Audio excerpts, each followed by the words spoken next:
आज का जो हमारा टॉपिक है वो बेसिकली मैं कोलिनर्जिक एगोनिस्ट स्टार्ट करना चाह रहा था, लेकिन उससे पहले मैंने कहा ये आपको मैं ज़रा थेराप्यूटिक इंडेक्स के बारे में बता दूं। थेराप्यूटिक इंडेक्स बेसिकली बेटा ये एक रेशियो होती है between the toxic dose and effective dose, और ये डिटरमाइन करती है कि how much drug being used is safe. कुछ ड्रग्स ऐसी होती हैं जिनके ऊपर पॉइजन लिखा होता है, जैसे डाइजॉक्सन हो गया, वारफरीन हो गया, फिनोबार्बिटॉल हो गया। तो जिन पे पॉइजन लिखा होता है इट डजंट मीन कि वो जहर है, वो बल्कि उसका मकसद यही होता है कि इनका थेराप्यूटिक इंडेक्स जो है वो बड़ा नैरो है। अब थेराप्यूटिक इंडेक्स क्या है? Basically is a ratio of the dose that produces it's toxicity in the half of the population to the dose that produces its clinically desired or effective response in half of the population। तो ऐसी drugs जिनका therapeutic index बड़ा narrow होगा, means कि उनकी toxic dose और effective dose के दरमियान बड़ा नैरो मार्जिन होगा, मींस कि थोड़ी सी ज़्यादा देंगे तो टॉक्सिक रिस्पॉन्स आ जाएगा, और अगर सही डोज देंगे तो उसका थेराप्यूटिक रिस्पॉन्स आएगा। तो इनको हम बोलते हैं नैरो थेराप्यूटिक इंडेक्स। और जिनका थेराप्यूटिक इंडेक्स बड़ा वाइड होता है उनमें मार्जिन होता है कि आप थोड़ी डोज बढ़ा भी देंगे तो एडवर्स इफेक्ट नहीं आएगा। तो ये थेराप्यूटिक इंडेक्स है। स्मॉल थेराप्यूटिक इंडेक्स के साथ एग्जांपल इसकी वारफरीन दी गई है, मैंने दी हुई, आप इसको स्टडी कर लीजिए। जो लार्ज थेराप्यूटिक इंडेक्स की एक एग्जांपल है वो है, उसकी एग्जांपल है पेनिसिलिन। तो ये आपने इसको पढ़ना है, और कोई चीज़ समझना है तो आपने मुझसे पूछना। अच्छा बेटा, जब हम एगोनिस्ट और इंटैगोनिस्ट की बात करते हैं, कोलिनर्जिक एगोनिस्ट और इंटैगोनिस्ट या एड्रीनर्जिक एगोनिस्ट इंटैगोनिस्ट, तो बेसिकली ये जो एगोनिस्ट होते हैं ये अपना जो इफेक्ट प्रोड्यूस करते हैं बाय न्यूरोट्रांसमीटर। अब न्यूरोट्रांसमीटर्स की जब बात करते हैं तो न्यूरॉन की बात आ जाती है। तो ब्रेन स्टेम से जो न्यूरॉन निकलते हैं उनको हम प्री गैंग्लियनिक न्यूरॉन्स बोलते हैं, और जो गैंग्लियन एक ऐसी जगह होती है जहाँ एक न्यूरॉन की सेल बॉडी दूसरे न्यूरॉन के साथ अटैच होती है, उसको हम गैंग्लिया बोलते हैं। और वहाँ से जो न्यूरॉन निकलता है उसको पोस्ट गैंग्लियनिक न्यूरॉन्स बोलते हैं, जो कि जाके सेल मेम्ब्रेन के साथ अटैच्ड होता है और अपना रिस्पॉन्स प्रोड्यूस करता है। तो pre ganglionic neurons, post ganglionic neurons. अच्छा, हमारे पास सिस्टम है दो, ऑटोनॉमिक नर्वस सिस्टम और सोमैटिक सिस्टम। अब ऑटोनॉमिक में क्या आ जाते हैं कि सिंपैथेटिक, पैरासिम्पैथेटिक और sympathetic innervation of the adrenal medulla. मज़े की बात यह है कि इनमें जो गैंग्लियनिक ट्रांसमीटर है प्री गैंग्लियनिक, वो सब में एसिटाइलकोलिन ही होता है। अब एसिटाइलकोलिन जाके सिंपैथेटिक और पैरासिम्पैथेटिक रिसेप्टर में जाके निकोटिनिक रिसेप्टर से जाके मिलता है, और sympathetic innervation of adrenal medulla में भी निकोटिनिक रिसेप्टर के साथ मिलता है। यहाँ जो रिसेप्टर, अब आप देखें कि प्री गैंग्लियनिक जितने भी ट्रांसमीटर्स होंगे वो एसिटाइलकोलिन होंगे, और यहाँ पे जितने भी रिसेप्टर्स होंगे वो निकोटिनिक रिसेप्टर्स होंगे। लेकिन जो पोस्ट गैंग्लियनिक न्यूरॉन्स होंगे और पोस्ट गैंग्लियनिक जो न्यूरोट्रांसमीटर होंगे वो डिफरेंट होंगे।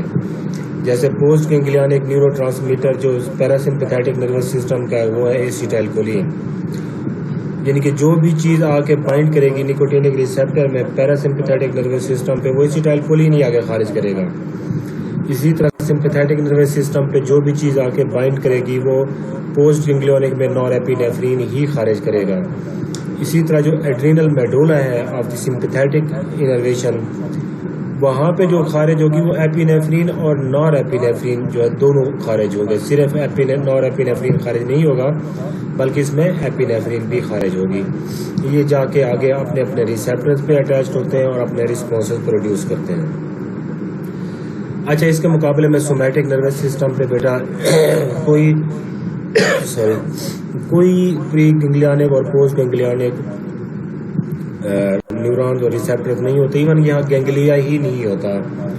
तो वहाँ पे डायरेक्टली एसिटाइलकोलिन खारिज होता है। एसिटाइलकोलिन निकोटिनिक रिसेप्टर पे अटैच्ड होगा और स्केलेटल मसल पे इसका इफेक्ट। बेटा ये सिंथेसिस ऑफ एसिटाइल कोलिन है, बड़ी इंपॉर्टेंट है सिंथेसिस, इसको ज़रा देख लीजिएगा। सिंथेसिस ऑफ एसिटाइल कोलिन में यही होता है कि कोलिन जो है ना आके एसिटाइल को ए के साथ अटैच होती है और एसिटाइल कोलिन बनती है।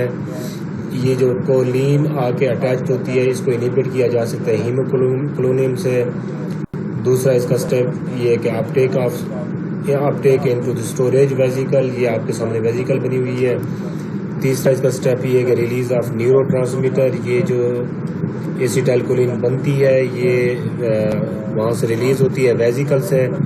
इसको रिलीज़ करने के लिए जो एक्शन पोटेंशियल है वो चेंज होती है, कैल्शियम का करंट यहाँ पे लगता है तो वेजिकल ब्रेक होती है और यहाँ से एसिटाइल कोलिन खारिज होती है और एसिटाइल कोलिन आगे जाके प्री सिनेप्टिक रिसेप्टर के साथ अटैच होती है और पोस्ट सिनेप्टिक रिसेप्टर के साथ अटैच होती है। लेकिन इस दौरान जब ये रिलीज होती है वेजिकल से तो इसके डिग्रेडेशन के चांसेस बहुत बढ़ जाते हैं। तो ये डिग्रेड होती है एसिटाइल कोलिन एस्ट्रेज एंजाइम के थ्रू।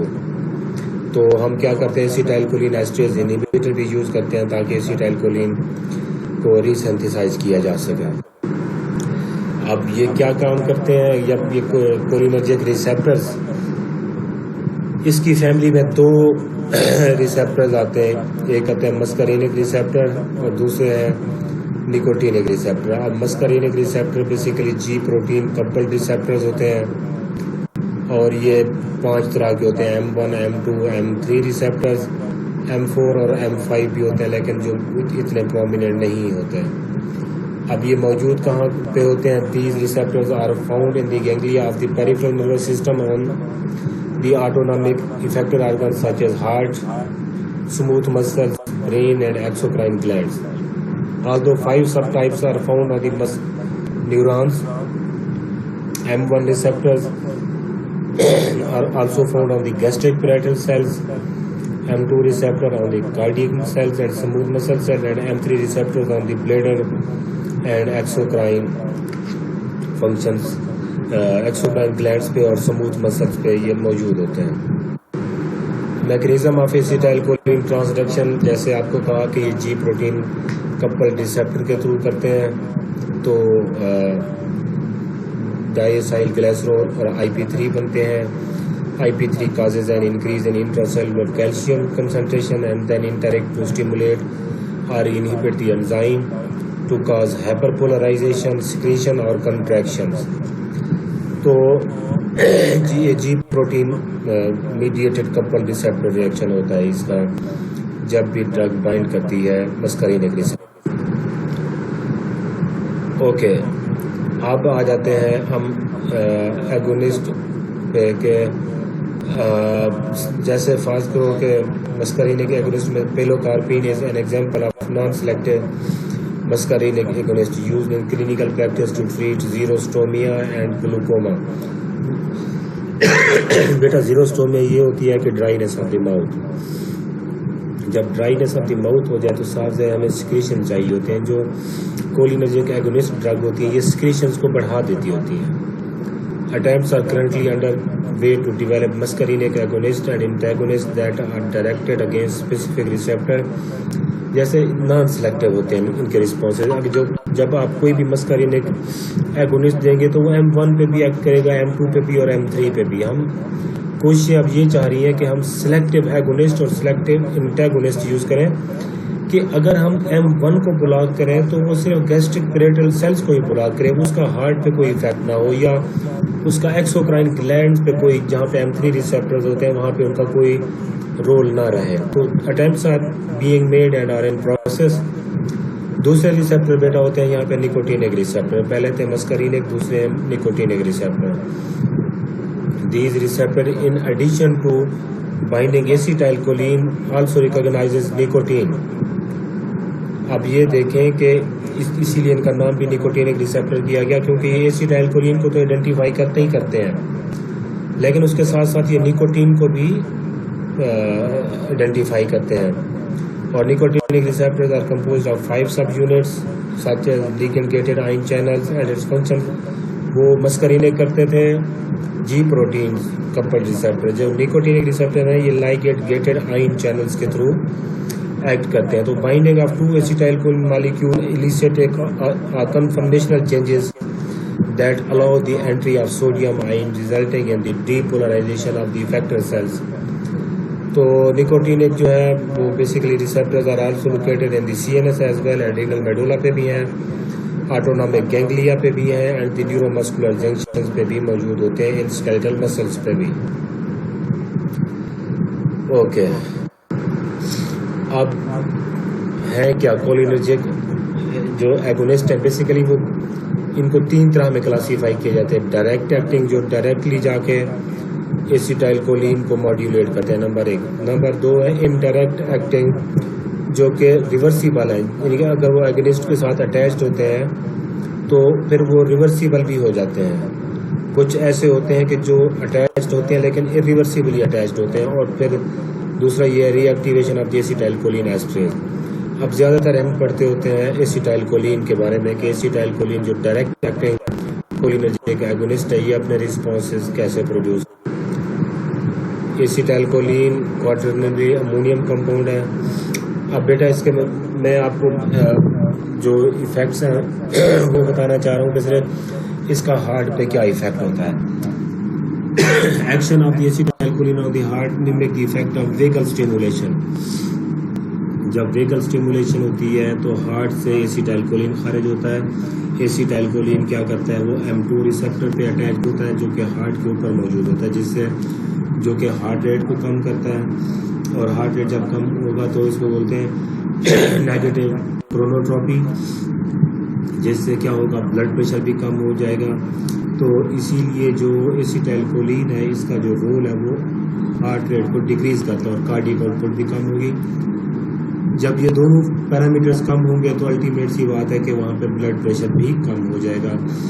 और इसका एक और इफेक्ट भी है कि ये वेजोडाइलेशन काज करता है। वेजोडाइलेशन कैसे काज करता है, अगर आप पढ़ेंगे डिक्रीज इन ब्लड प्रेशर में दूसरी जो हेडिंग है, तो ये basically nitric oxide mediated reaction होता है जिससे वेजोडाइलेशन होती है। अब ये देखें कि हार्ट रेट को भी कम कर रहा है, वेजोडाइलेशन को भी कम कर रहा है, जिससे क्या होगा, इससे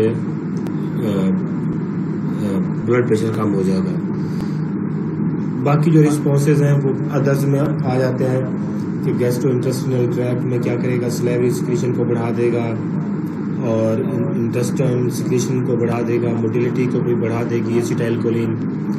it also enhances the bronchial secretions, नाक से पानी भी ज़्यादा बहेगा। और in genito urinary tract urination भी ज़्यादा होगी इससे। तो acetylcholine increases the tone of the detrusor muscle, उसको भी जो है ना बढ़ा देगा। तो ये बेटा इसके रिस्पॉन्सेज हैं। जब इसके में आ जाते हैं, डायरिया होगा, क्योंकि जब सिक्रीशंस को बढ़ाएगा थोड़ी सी डोज जब इसकी ज़्यादा हो जाएगी तो डायरिया होगा, डायाफोरेसिस होगा, पसीने ज़्यादा आएंगे, मियोसिस जो इसकी प्यूपल ऑफ द साइज है वो कंस्ट्रिक्ट हो जाएगी, नाजिया होगा और यूरिनरी अर्जेंसीज में ज़्यादा होगा।